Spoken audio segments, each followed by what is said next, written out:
ఇప్పుడు నాకేం బంధనాలు లేవు, నేను ఫ్రీ బర్డ్ కదన్నా, ఇప్పుడు నాకేం బంధనాలు లేవు. అంటే పర్టికులర్గా గ్రనైట్ మాఫియాకి సంబంధించి మీ అందరికీ తెలుసు, గ్రనైట్ వాడాల్సిందే, తీయాల్సిందే, ఎందుకంటే అది సహజంగా నేచర్ ఇచ్చిన గిఫ్ట్, దానివల్ల డెవలప్ చేయొచ్చు. కానీ దారుణమైనటువంటి వైలేషన్స్ జరిగినాయి, అవన్నీ కూడా చూసి చూడనట్టుగా పోయినాం. ఆ సందర్భంలో మరి బీజేపీ నుండి కూడా చాలా ఆరోపణలు వచ్చినాయి, ఫైన్లు కట్టాలి, కొంతమంది కడతలేరని ఆరోపణలు చేసిర్రు. తర్వాత ఎందుకో ఏమో తెలియదు కానీ అందరు సైలెంట్ అయిపోయారు మళ్ళీ. సో ఉద్యమాలు చేసిన కొంతమందిని జైళ్ళల్లో వేసి కూడా హింసించిన సంగతులు కూడా మీ అందరికీ తెలిసే ఉంటాయి. సో గ్రనైట్ మీద పోరాటం అనేటటువంటిది, మన వనరుల మీద పరిరక్షణ కోసం పోరాటం అనేటటువంటిది, మన పర్యావరణ పరిరక్షణ మీద పోరాటం అనేటటువంటిది జాగృతి ఒక ప్రయారిటీ అంశంగా తీసుకుంటుంది. ఖచ్చితంగా ఎప్పటికప్పుడు మేము వాటిని ఎండగడుతూ ఉంటాం, వాటిని అరికట్టడానికి కూడా డెఫినెట్గా ప్రయత్నం చేస్తాం. మీ అందరికీ తెలుసు, మామూలుగా అయితే చూస్తే బోర్డు మీద బంద్ వేసినట్టే ఉంటుంది, కానీ లోపల నడుస్తూనే ఉంటుంది మళ్ళీ. సో అవి మరి ఎట్లా ఆపాలి అనేటటువంటిది మీలాంటి వాళ్ళందరి మద్దతు ఉంటేనే ఆపడం జరుగుతుంది. అల్టిమేట్గా మన తెలంగాణ, మన కరీంనగర్ కాపాడుకుంటే పర్యావరణం మనకే బాగుంటుంది. ఎంత లోతుంది రాయి అంత లోతు నేను తవ్వుతా అంటే మొత్తం వాటర్ టేబుల్ డిస్టర్బ్ అవుతుంది. గవర్నమెంట్ ఎంతవరకు చెప్పిందో అంతవరకు చేస్తే మాత్రం బాగుంటుంది. దానికోసం మేము కట్టుబడి ఉన్నాం.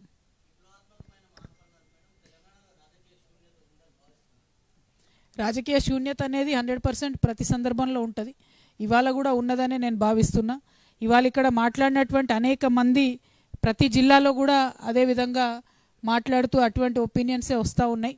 ఎందుకంటే కొన్ని పార్టీలను నమ్ముకొని మేము దగాపడి ఉన్నాం, మాకు జరగాల్సిన న్యాయం జరగలేదు, మా ప్రాంతానికి దక్కాల్సినటువంటి వనరులు దక్కలేదు, రావాల్సినటువంటి గౌరవం లభించలేదు, ఇట్లా అనేకమైనటువంటి అంశాల మీద కూడా వ్యక్తం చేస్తూ ఉన్నారు. రాజకీయ శూన్యత ఉందా లేదా అన్నది ఒక పక్క అయితే, ప్రజా సమస్యల పరిష్కారం కోసం మాట్లాడే గొంతుకలు ఉన్నాయా లేవా అనేటటువంటిది పెద్ద ప్రశ్న. ఆ గొంతుకగా మేము మారదలుచుకున్నాం, ప్రజల గొంతుకగా మారదలుచుకున్నాం, అదే పని చేస్తూ ముందుకెళ్తాం. 100% బీఆర్ఎస్ పార్టీ మీరు చూసిండ్రు, ఇవాళ కాంగ్రెస్ అయినా బీఆర్ఎస్ అయినా ఇద్దరు జూబ్లీహిల్స్లో బిజీగా ఉన్నారు. ఇక్కడ వాన వచ్చింది, వరద వచ్చింది, ఆడ వరంగల్లో ఘోరమైన పరిస్థితి ఉంది, ఖమ్మంలో ఘోరమైన పరిస్థితి ఉంది. ఈ మానకొండూరు నిన్న నేను కల్వలకు పోయినా, అక్కడ రైతులు 6,000 ఎకరాలు దాదాపు వాళ్ళు ఇబ్బంది పడుతున్నారు. స్థానికంగా గెలిచినటువంటి ఎమ్మెల్యే గారు రాలేదు ఇంతవరకు, పోనీ ఓడిపోయిన ఎమ్మెల్యే గారు కూడా రాలేదు. నేనేమంటున్నా అంటే ఓడిపోయిన ఎమ్మెల్యే గారు వచ్చి తొందరగా రిపేర్ చేయమని అడగాలి. గెలిచిన ఎమ్మెల్యే రిపేర్ చేస్తామని చెప్తామని గెలిచిండు కాబట్టి ఆయనన్నా రావాలి. అంటే రెండు పక్షాలు కూడా ప్రజల్లో తిరగడం లేదు. కాబట్టి ఆ పాత్ర జాగృతి పోషించదలుచుకున్నది. మేము ప్రజల దగ్గరికి వెళ్తాం, వాళ్ళ సమస్యల దగ్గరికి వెళ్తాం, వాళ్ళ పనులు వాళ్ళకు ఉంటాయి, వాళ్ళ తరఫున మేము పోరాటం చేస్తాం.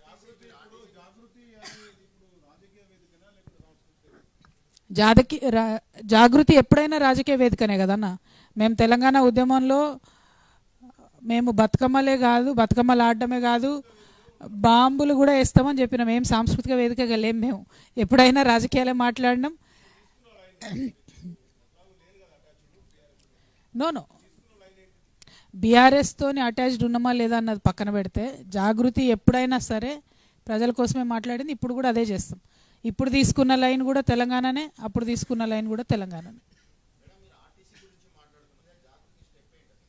అంటే ప్రధానంగా ఒకటండి, ఆర్టీసీ కార్మికులు కావచ్చు, సింగరేణి కార్మికులు కావచ్చు, అసలు ఓవరాల్గా కార్మికుల హక్కులు కాలరాసేటటువంటి ప్రయత్నం ఈ మోదీ గవర్నమెంట్ వచ్చినప్పటి నుంచి నిరంతరం జరుగుతుంది. దానిని చేయాల్సినంత ఫైట్ అయితే బీఆర్ఎస్ కూడా చేయలేదు, కాంగ్రెస్ కూడా చేయలేదు. అసలు ఇంతవరకు రాహుల్ గాంధీ గారు లేబర్ చట్టాల మీద ఎక్కడైనా మాట్లాడినరా చూడండి మీరు. ఆయన రైతులకు సంబంధించిన చట్టాల మీద మాట్లాడింది, ఇప్పుడు కొత్తగా ఓటు చోరీ మీద మాట్లాడుతున్నారు. అన్ని లేబర్ కోడ్లు తీసి 3 కోడ్లు వేసిరండి. ఎంత దారుణంగా ఉన్నాయి లేబర్ కోడ్స్ అంటే. నేను చాలా దగ్గరగా కార్మిక వర్గాలతో పనిచేస్తాను కాబట్టి దానివల్ల జరిగే నష్టం ఏందన్నది అర్థమవుతుంది. 20 మంది ఉన్న ఫ్యాక్టరీకి ఇప్పుడైతే రెగ్యులేషనే లేదు. 20 మంది అక్కడ లేడీస్ పనిచేస్తే కనీసం ఒక సింగిల్ బాత్రూమ్ లేకున్నా కూడా మనలాంటి విలేకరులమో రాజకీయ నాయకులమో ఎవరైనా పోయి అడుగుదామంటే కూడా అడిగే పరిస్థితి లేదు, ఎందుకంటే హక్కే లేదు, తీసేసిరు. అయినా కూడా ప్రధాన స్రవంతి పార్టీలు ఎవరం కూడా మాట్లాడలేదు. అందులో నేను కూడా ఉన్నా, ఎవరం కూడా మాట్లాడలేదు. అక్కడక్కడ మేము మాట్లాడేటట్టు మాట్లాడడం కానీ ఆ వాయిస్ బయటికి రాలేదు, ఉద్యమం జరగలేదు, అవి మారలేదు. రైతు చట్టాలు ఎట్లయితే మారినాయి ఉద్యమాలతోని, కార్మిక చట్టాలు మాత్రం మారలేదు. ఇక సిపిఐ సిపిఎం పార్టీలు వాళ్ళు అప్పుడప్పుడు చేసినంత చేసిరు, వాళ్ళ కాలేదు. దేశవ్యాప్తంగా బంద్ చేసినా కూడా మార్పు అయితే రాలేదు. సో వీటి మీద ఆర్టీసీ అయినా ఏదైనా తప్పు ఎవరిది ఉన్నా సఫర్ అవుతున్నది మాత్రం కార్మికులు. వాళ్ళకైతే పరిష్కారం రావాలి, దానికోసం ప్రయత్నం చేస్తాం.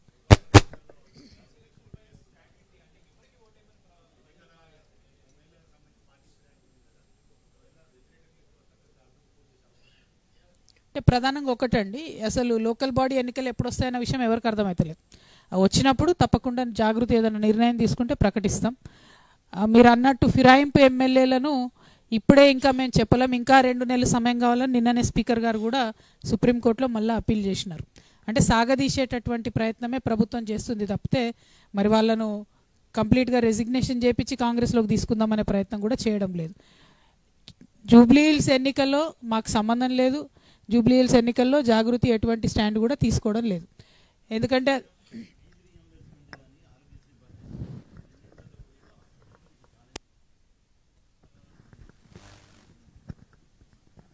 డెఫినెట్గా అండి ఫీ రియంబర్స్మెంట్ మీద మీరు చూసుంటారు, నేను ఒక్కదాన్నే కౌన్సిల్లో బలంగా నిలదీస్తే సీఎం గారు నేను ఎవ్రీ మంత్ పే చేస్తాం ఫీ రియంబర్స్మెంట్ అని మాట ఇచ్చిండ్రు. కానీ ఆ తర్వాత ఆ మాట కూడా ఎగ్గొట్టిరు. మొన్న స్కూల్స్ కాలేజీలు అన్నీ బంద్ పెడతామంటే 600 కోట్లు రిలీజ్ చేస్తాం, మళ్ళీ అది క్లోజ్ చేసి ఇప్పుడు వీళ్ళు స్కూల్స్ కాలేజీలు అన్నీ కలిసి 10 లక్షల మందితో హైదరాబాద్ నగరాన్ని నింపుతాం, కవాతీ చేస్తాం అంటున్నారు. అట్లాంటిది ఏదన్నా ఉంటే తెలంగాణ జాగృతి ముందు వరుసలో ఉంటుంది. ఈ స్కూల్స్, బడ్జెట్ స్కూల్స్, కాలేజెస్ మూతపడకుండా మా వంతు ప్రయత్నం మేము చేస్తాం. ఎందుకంటే అది మూతపడితే చాలా చాలా నష్టపోయేది ఆడపిల్లలే, అది నాకు ప్రత్యక్షంగా తెలుసు కాబట్టి ఖచ్చితంగా ఫైట్ చేస్తాం.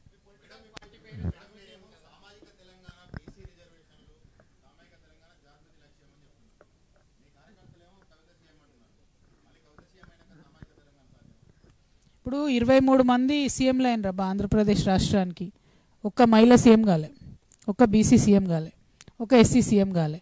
సామాజిక న్యాయం అనేది నేను అడిగేది ఒకటే, ఎవరెవరికైతే అవకాశాలు రాలేదో అందరికీ రావాలి 100%. ఈడ ఇప్పుడు ఎలక్షన్ ఏడొచ్చా నేను నీ లొల్లిపడగాను, మా వాళ్ళు ఏదో ప్రేమతో అంటారు.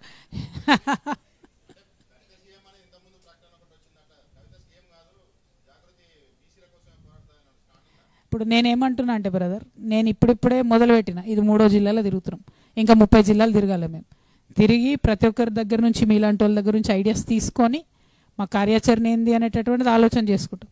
మాకు ఒకసారితో క్లారిటీ రాకపోతే 2 సార్లు తిరుగుతాం తెలంగాణలో. పాయింట్ ఏంటంటే పర్మనెంట్ సొల్యూషన్ వెతకాలి, అంతేగాని హడావుడు పడిపోయి రేపు పొద్దున్న కల్లా ప్రకటన చేసి ఎల్లుండి వెనక్కి తీసుకొని అటువంటి ఆలోచన లేదు. సో చాలా సీరియస్గా అదే ఏం చేయాలి భయ్, అది కాంగ్రెస్ పార్టీ మార్కు రాజకీయం. అది నేను సింపుల్ కదా, దానిలో ఏముందంటే నేను లోకల్ బాడీ ఎమ్మెల్సీని, నా రాజీనామా యాక్సెప్ట్ చేస్తే లోకల్ బాడీ ఎన్నికలు ఎప్పుడు పెడతారో వాళ్ళకే తెలుస్తలేవు. 6 నెలల లోపల కొత్త వాళ్ళని తీసుకురావాలి ఎమ్మెల్సీని. సో అందుకని ఆపుతున్నారేమో నేను అనుకుంటున్నా. రేపు మాత్రం మళ్ళీ ఒకసారి స్పీకర్ గారికి లెటర్ రాస్తా. మేము స్పీకర్ గారు చైర్మన్ గారితో 2 టైమ్స్ మాట్లాడినా నేను రాజీనామా చేసినాక. లేదు ఆలోచించండి అన్నారు. అంటే మళ్ళీ ఒకసారి ఫోన్ చేసి ఆలోచించుకున్నా సార్, రాజీనామా చేద్దామని ఫిక్స్ అయినా, దయచేసి యాక్సెప్ట్ చేయండి అని కూడా చెప్పిన. ఆ తర్వాత కూడా వారు ఆమోదించలేదు, వారు నాతో మాట్లాడకుండా చిట్ చాట్లో మాట్లాడుతున్నారు. సో నేను రేపో ఎల్లుండో డైరెక్ట్గా వారితో మాట్లాడదలుచుకున్నాను.